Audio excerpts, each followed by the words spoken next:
In this week's Aardvark Agenda, we're counting down the top 10 dystopian novels, according to me. You're listening to the Aardvark Agenda on Cavan Online Radio with your host, Daniel Downey.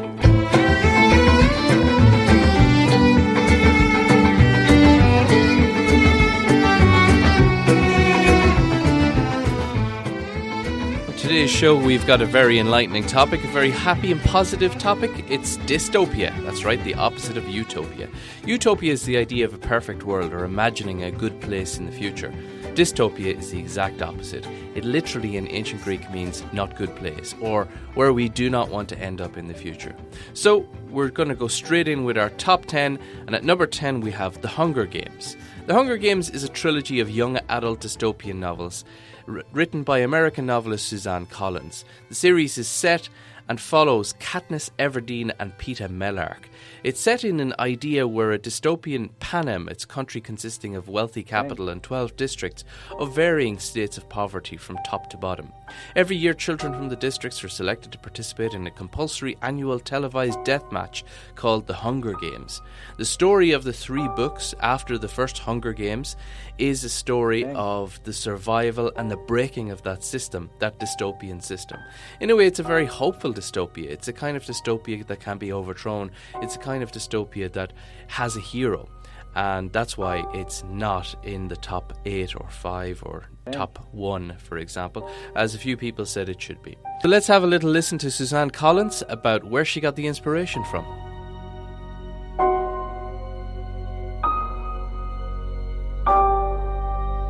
The actual moment when I got the idea for The Hunger Games, I was lying in bed late at night one night and I was channel surfing. And I found myself going in between reality television programs and footage of the Iraq War. And these images sort of began to meld together in my mind in a very unsettling way. And that's when it sort of struck me, this idea for the games. One of the things that concerns me, and it goes back to that moment of inspiration where I'm clicking between the reality television programming and the Iraq War, is we see so many images coming at us on television, over the internet, on your BlackBerry, whatever. You see so many images that, do they all begin to have a sameness to them? Are you really distinguishing between the different things that you see on different channels? Are you really distinguishing if you're flipping through quickly? And I worry more about younger people, although maybe I shouldn't. Maybe it's equal for all of us. When you flip from the game and then you flip to the war and then you're back on something else. When I was a child, my dad fought in Vietnam. The year I was 6, he was gone for the whole year. He was career Air Force. He was a historian, he was a doctor of political science, he was a military specialist, but he was also in the Air Force. And so I can distinctly remember when I was 6 years old, my mother tried to shield us from newscasts because we were little.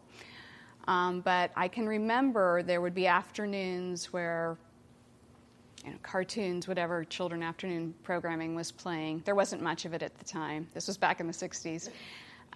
Where the TV would be left on and the news would come on, and I can remember hearing the word Vietnam. I knew he was in Vietnam, and I would look up and I would see the screen. Those were very graphic pictures, and I was terrified. Of course I was terrified. My dad was over there, I didn't know how to articulate it because I was 6. I didn't know exactly what it meant, but I knew he was in this very dangerous, threatening place where people died. And to this day, when I see footage, war footage, be it Iraq or Afghanistan or whatever, it still has a very powerful effect on me. And I'm sure it does on anyone who has a loved one over there. But I wonder for the people that haven't had it as a personal experience, how that feels. That war, in many ways, we have removed it. People probably feel a lot more attached to the people that are on, say, Survivor or another reality show than they do to, unless, again, they know someone, specifically to soldiers that are anonymous to them because we don't see enough of them, are not following it that carefully. You know, they have weeks and weeks to spend with the people on Survivor. That was Suzanne Collins, author of Hunger Games, and describing her inspiration behind the Hunger Games. We are counting down our top 10 dystopian stories of all time, and number 10 was The Hunger Games. And number 9, what I put in, is The City of Bohane by our very own Cavan Barry. It's not a very well-known international book, but Cavan Barry is a well-known national author. Little did we know, his recent book, published in 2011, is actually a dystopian novel set in the west of Ireland in 2053 in the fictional city of Bohane. It features a world where minimal laws and technology, feuding gangs compete for control of this fictional city, somewhere where it could be Galway, could be Limerick.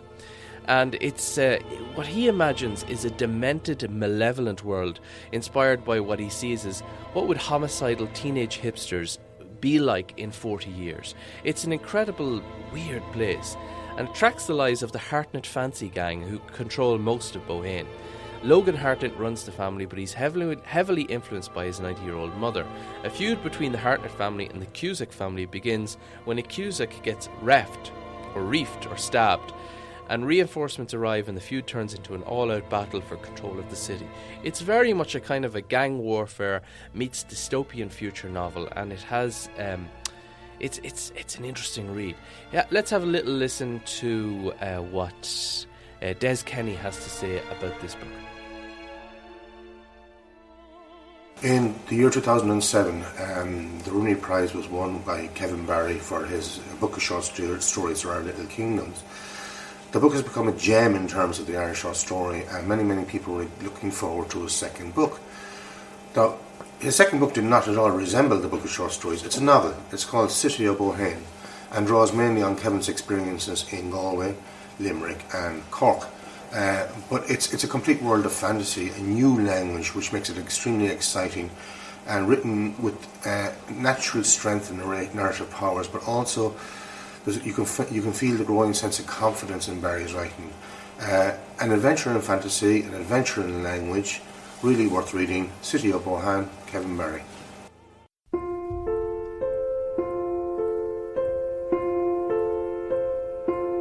That was Des Kenny talking about City of Bohane by Cavan Barry, and it is one of the only that I know about Irish dystopian novels. Well worth a read. And number 9 in our top 10 dystopian stories. At number 8, we're talking about The Children of Men. Now, not necessarily the movie as such. The movie is quite a good tie-in, but the book was much better. The book is set in the year 2021, but it has its original events in the year 1995, which is referred to in the book as Year Omega. In 1994, if the sperm count of human males plummets to 0, the last people to be born are now called Omegas, or the last generation. It's a very interesting idea. In 2006, in the fictional story, Zan Lipia, the main character's rich and charismatic cousin, appoints himself as Warden of England in the general election, but because all people have lost interest in politics, he abolishes democracy and is called a despot and tyrant by his few opponents, but officially the new society is referred to as egalitarian, but nobody really cares. The story itself and the book goes into great detail, and the terrifying thing is, it's the background to the book. It's what would the state do if they could absolutely get away with it. In other words, if the people completely lost interest. And it's a very interesting story. The book has a greater depth, as most books do to movies. The movie itself is extremely good as well. We're going to have an interview by renowned scientist Francis Fukuyama, who considers the book and the movie some of his favourites, and he talks about that. Since women stopped being able to have babies, what's left to hope for? It opens with this apocalyptic scene of Britain that has decided to deport all of the illegal aliens and essentially turn the island into a huge concentration camp. That's obviously something that should be on people's minds after Brexit and after the rise of Donald Trump and a lot of anti-immigrant sentiment. That was one issue, but beyond that, I think the movie, I love post-apocalyptic movies about how the human race ends, and this one poses a very interesting question about how much of our thinking about our current lives is dependent on having a future. Why do you think we can't make babies anymore? Doesn't matter. It's all over in 50 years. It's too late. There are a lot of issues like what kind of risks am I going to take? Will I join a revolutionary movement to restore justice to the world and risk my life if I know that there's no lives coming after me? Or if I fall in love with someone, does it matter that, this is going to be the end and there will be no possibility of future generations and future children? So I think all of those were part of the reasons I really like this movie. This is, in a way, the scenario that is now being played out in Japan and South Korea and Taiwan and a number of really low fertility countries where the population is basically shrinking and aging, and actually doing that very rapidly, not obviously. And that was Francis Fukuyama, the renowned scientist, talking about our number 8 in Top 10 Dystopia Stories, Children of Men by P.D. James. Number 7, we're remaining with the question of fertility, and the story is The Handmaid's Tale by Margaret Atwood. The Handmaid's Tale is a gruesome social dystopia set in the far future, but it's one I would absolutely urge women in particular to read. It's set in the Republic of Gilead, a theocratic military dictatorship formed within the borders of what was formerly the United States of America. The story is told in the first person by a woman called Offred. The character is one of a class of women kept for reproductive purposes and known as handmaids by the ruling class in an era of declining births due to sterility from pollution and sexually transmitted diseases. Offred describes her life during her third assignment as a handmaid, in this case to Fred, referred to as the commander. Interspersed in flashbacks are portions of her life from before and during the beginning of the revolution, when she finds she has lost all autonomy to her husband through her failed attempt to escape with her husband and daughter to Canada, to her indoctrination into life as a handmaid. Offred describes the structure of Gilead society, including several different classes of women and their circumscribed lives in the new theocracy. It's an absolutely damning and horrific future for women in particular. It's a terrible future totally, but in particular for women who are just basically used as breeders. In this society, human rights are severely limited. Women's rights are unrecognised, as almost all women are forbidden to read. And those who are fertile are used as breeders for the rich ruling class. It's a terrible, terrible dystopia, but it's one which will definitely make you think, and one which will definitely make you question.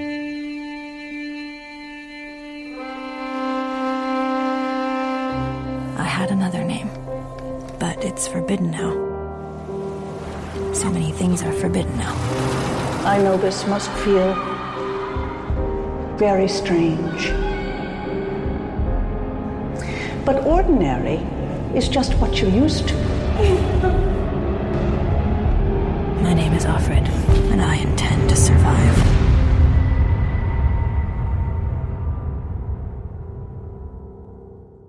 That was a little preview from the up-and-coming interpretive series based on The Handmaid's Tale, and The Handmaid's Tale was number 7 on our top 10 dystopian stories.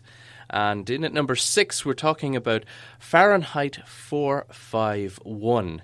And Fahrenheit 451 is a dystopian novel by Ray Bradbury, published in 1953. The title is very interesting, and the book's tagline gives it all. It's the temperature at which book paper catches fire and burns spontaneously. So it's set in a far future, not specified. It's set in an American city, not specified. But it's basically written as a kind of a comeback to the McCarthy era of the threat of book burning in the United States, or the threat of keeping down particular materials for the sake of freedom and justice and to ensure happiness and a safe society. The whole idea focuses on a particular character called Montag, and he is a fireman. And a fireman is a person who goes around destroying and just eliminating all books that they can find, because books are the source of unhappiness in society and the source of all evil. It's a very interesting book. It was a groundbreaking book at the time. and it was also censored and banned in several countries as well, and states